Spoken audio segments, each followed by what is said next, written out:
time. And oh my god, is it beautiful. It is just, wow. Like, the graphics are just amazing, and how smooth it is nice too. Now, I got a funny story to tell you. When I first did this, I just like quickly hit X a whole bunch of times because I wanted to get to the game. I didn't realize I set it in French. So, yeah, that was fun. Trying to go through the settings while it was French. You trolled yourself, dude. I know. You can't help it if you troll yourself.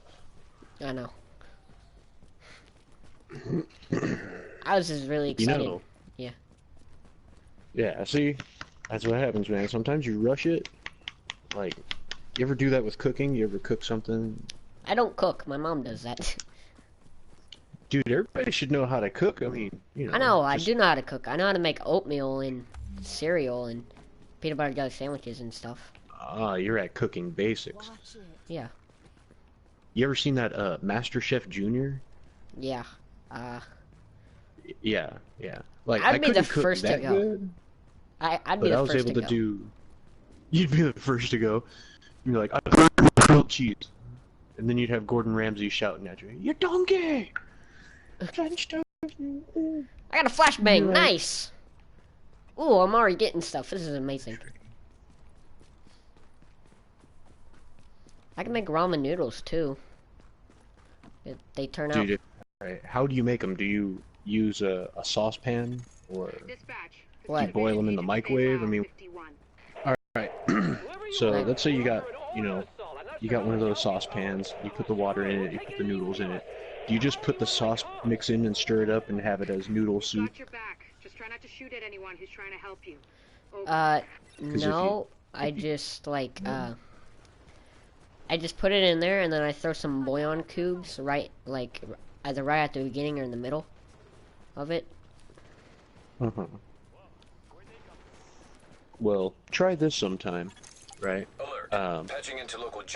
Use a frying pan, fill it up with a little bit of water, and put the noodle brick in there until it gets all soft and you can separate the noodles. And they're still just a little bit, they're not see-through, they're not starting to get translucent. And as soon as that water, loosens up the noodles, you drain the water off, throw the noodles back in the saucepan, use like a little bit of butter or oil, some sort of good grease. I've even used bacon grease in a pinch. And you fry those noodles up, and, as you are frying those noodles up, take the little powder that comes with it, sprinkle it on the noodles so that you can mix them. And if you like other things mixed with it, I've done chopped up green. It's quick, it's easy to hide and make that, and you can really get creative with it.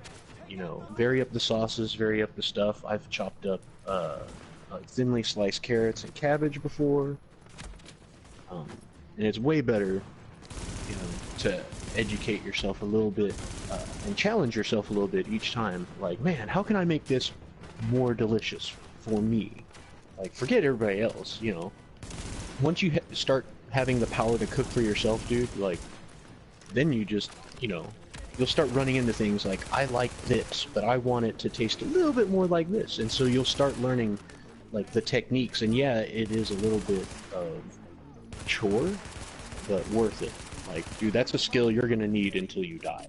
So, might as well. Yeah, I know. Because you're not gonna have people who cook for you, like, all the time. Well, I mean, arguably, like, you can. Like, you could, there's always gonna be restaurants. There's always fast food places, food carts. There's always some but you place can't to live get on that. food. Yeah, there are people that really do. Like, there are homeless people that, that even if they get like a little bit of food stamps, even because they have a mental instability, they're not really good in social places. So sometimes they'll just go in the store, buy a couple of those frozen meals or microwave stuff. Yeah. That's also why there's a decline of health. People are people need to reconnect with the land instead of disconnecting from it, and part of that disconnect is when a third-party company, the food industry, is like, oh, we gotta preserve it and blah blah. No, man, instead of going big, we need to go small, localized, and people need to learn more about the process of stuff. Those are skills that, really, if you think about it, humans have only had electricity for a short amount of time, and for that short amount of time, we've had a couple of generations of people born now that don't have basic survival skills. That's why when people talk about this post-apocalyptia, that's why. It's because nobody knows shit. Nobody knows shit anymore. Exactly. Like, your great-great-grandparents, my great-great-grandparents, they lived off the land, like literally, off of the land. Like, if they didn't treat the land right and the land didn't treat them right, that was it. That was it. That was kind of why there was a drive to industry. But now that we have these measures, there is a way to make a stabilized, secondary food source now. We don't need to go big food, big sugars.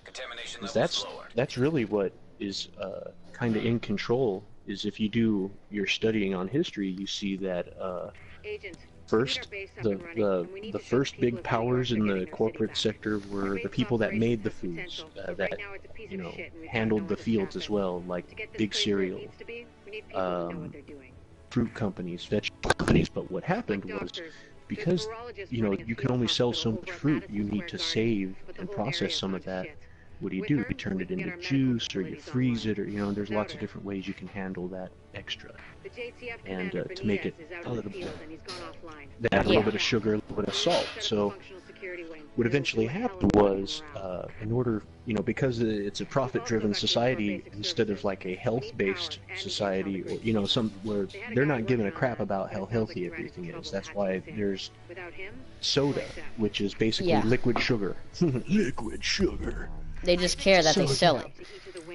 Exactly. So the sugar, all the food companies had to have sugar. It made sugar so powerful, it bought the food companies. Now it's this giant, like ConAgra and stuff like that, and they run what they call lobbying. It's overpaid loudmouths to talk to the people that are elected officials and like secretly slide them money to make sure that they get their agendas done.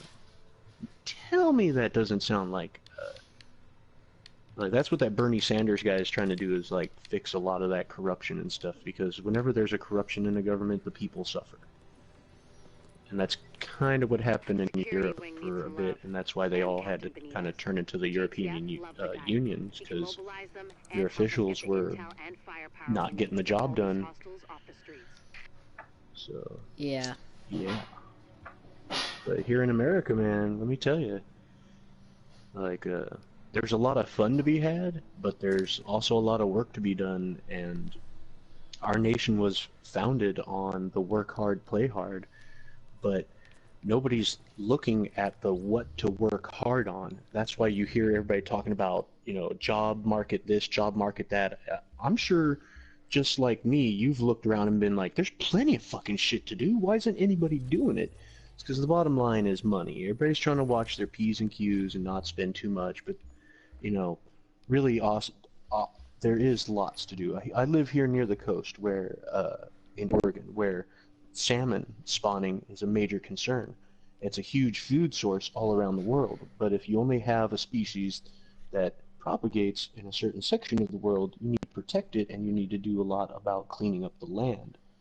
So there's a lot of Native American tribes here that got displaced, like all over the United States as well. And I've had ideas, hey, why not, clean up these streams that we have destroyed through logging and mining in the pioneer days, because back in the day, like, I don't know if you've ever traveled around the United States where you'll see a section of forest that used to be Indian territory and has since turned into a national park.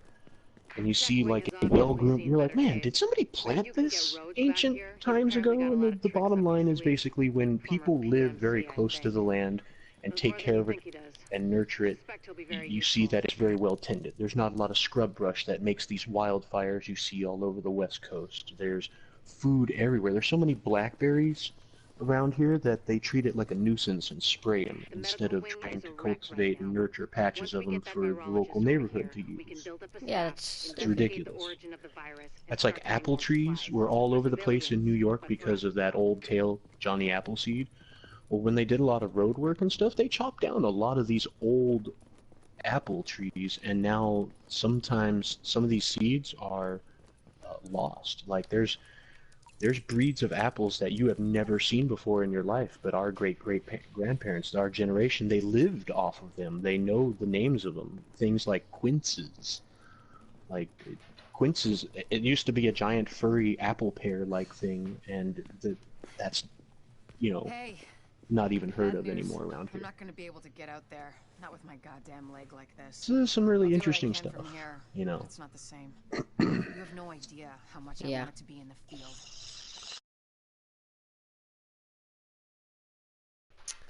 See, Ryan, stop being like that. You know how they won't let you get too See, I close to educate anyone, so a lot I of, mess you up when you're finally activated. Well, I did that. like, and it I don't didn't know if I hurt told you what my job anyone. used to I'm be, attached. but These are my people. This is my I city. used to take those boffer I'm taking it weapons back. and Look, teach you need to- kids Yeah, okay. wilderness skills while Okay. doing like Dungeons and Dragons or Harry counting Potter on us. laid over that crap. Let's not let them down. Yeah. Some fun shit, dude. Used to have wars. One war, we made my boss Otis into a ogre war chieftain. So like 25 kids were attacking him, like, you know, like a fucking raid, like a World of Warcraft raid.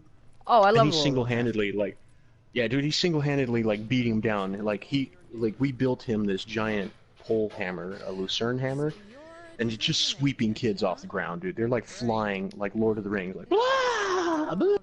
Yeah, and we're his evil generals, so we're going in with our weapons and stuff. I used a orcish war shield and a battle axe. So I shield bashed this one fat kid. God bless his heart, he was the hardest fucking sword fighter, but every time we fought, he'd go after the small kids. And so I rushed up on him with my shield, and I just shield bashed him to the ground, like, BAM!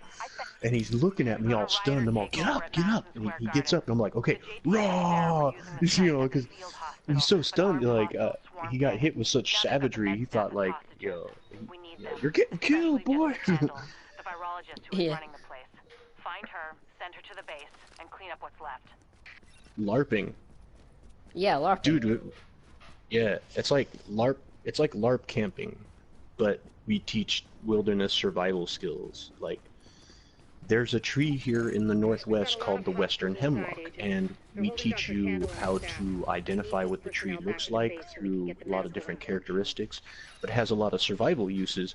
Mainly the little twigs that come from it are high in this oil, which is also high in vitamin C, but you can bind them together and they will light even when it's wet out, which is a big thing when you're trying to survive. You need fire. So yeah, you take like pine sap. Pine sap is incredibly flammable. If you think about it, it is a sugar, right? It's a stabilized sugar, and sugar burns. So yeah, you can make natural matches by using, you know, stuff like this. You light a fire, you feed it, know how to tend it right, you can survive in the wilderness. By the time you finish a full-on Tracker's Earth course, basically these kids are able to survive unattended for a week or more, and that's after like a couple of years of training. But that's pretty important, because once you can survive a week, if you can make it 2 weeks, then theoretically you can stretch it longer. But it truly is roughing it. There is a lot to learn to master the outdoors, but to survive for small chunks of time without any assistance is incredibly important. Yeah, like they did this thing in Virginia, which I go to every now and then. Like, I stopped going to it because I just didn't want to do it anymore. But it was like 4-H camp, and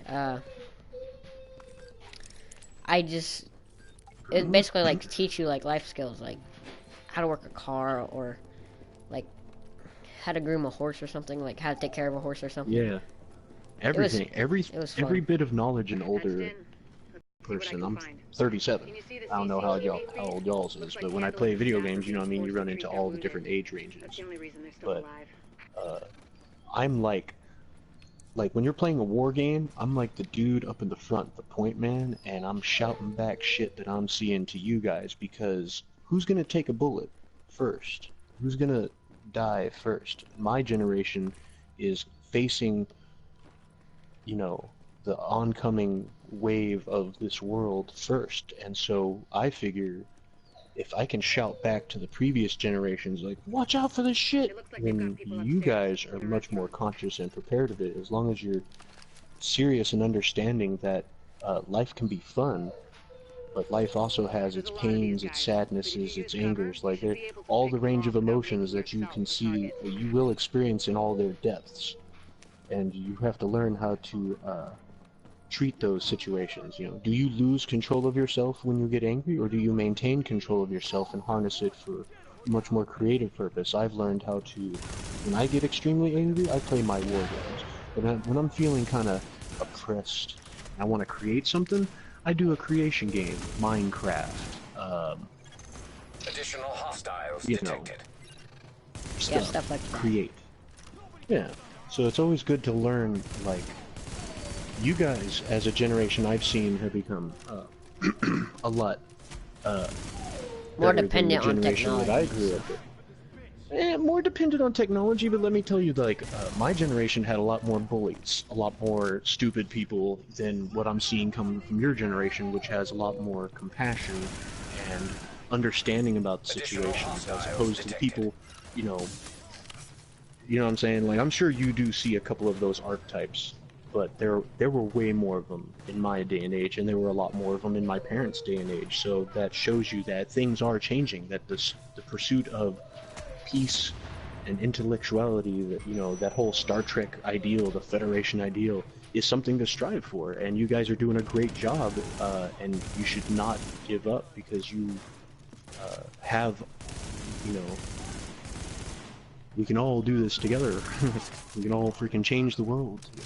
Even leave the planet and explore space. You know, first generation in a long time to be born of dreamers.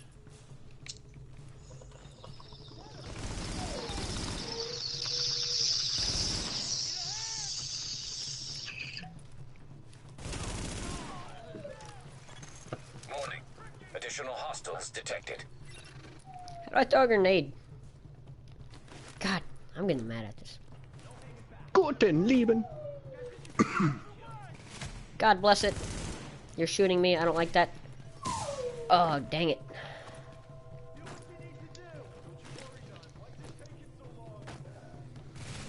Is there sirens? You have the game turned up loud a bit.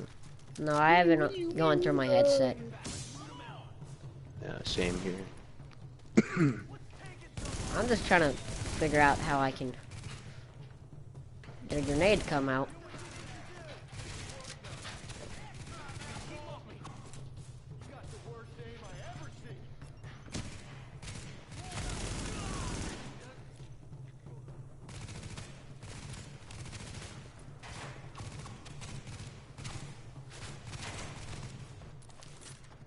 Damn you, carrot bugs.